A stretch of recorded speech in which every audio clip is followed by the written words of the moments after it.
Well daw po, Mr. President.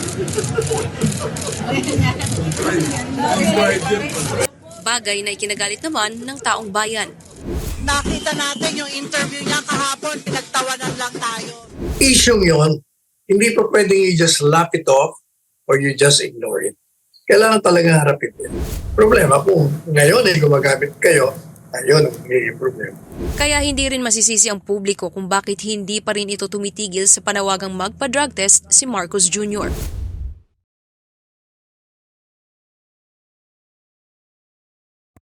Sa gitna ng nakabibinging panawagan ng taong bayan na magpa-drug test na si Pangulong Bongbong Marcos, ay isang mapang-asar na tawa lang ang itinugon nito sa publiko. Well daw po, Mr. President.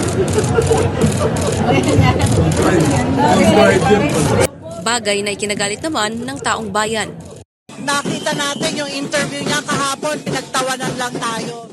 Pero para kay dating Chief Presidential Legal Counsel na si Attorney Salvador Panelo, wala na raw ibang choice ang Pangulo kundi tawanan ng issue dahil Actually, ang problema niya talaga, hindi niya malaman talaga paano niya sasagutin.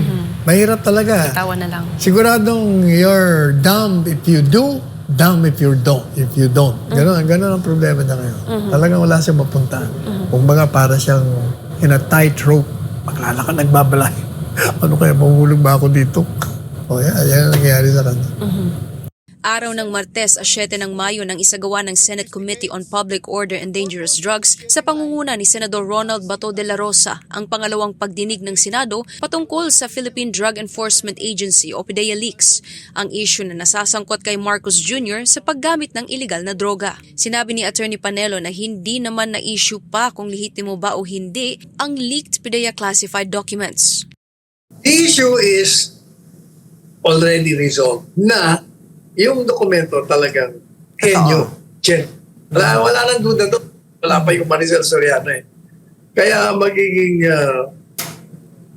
katanungan na lang dyan. Sir, ano ba? Kayo ba dating gumagamit? Kung kayo ka naman dating gumagamit, marami naman dating gumagamit na nag-rehabilitate. So wala nang problema. Problema kung ngayon ay gumagamit kayo, ayun ang magiging problema.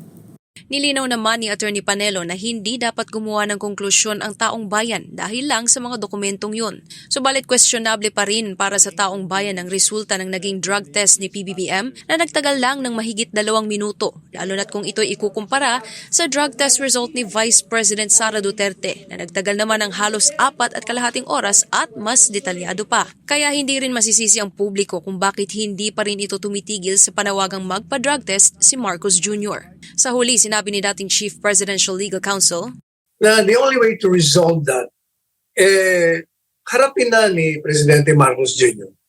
Yung issue yon, hindi pa pwedeng you just laugh it off or you just ignore it. Kailangan talaga harapin din. At dapat yung administrasyon, lalo particular na si Presidente Marcos Jr., should confront this head-on or resolve it forthwith. Otherwise, may problema talaga. The winds of political unrest will come and this administration cannot afford such. May problema ko kayo talaga dyan. Ayusin nyo na yan. Madali lang naman ayusin yan eh. Pa-drug test ka lang eh.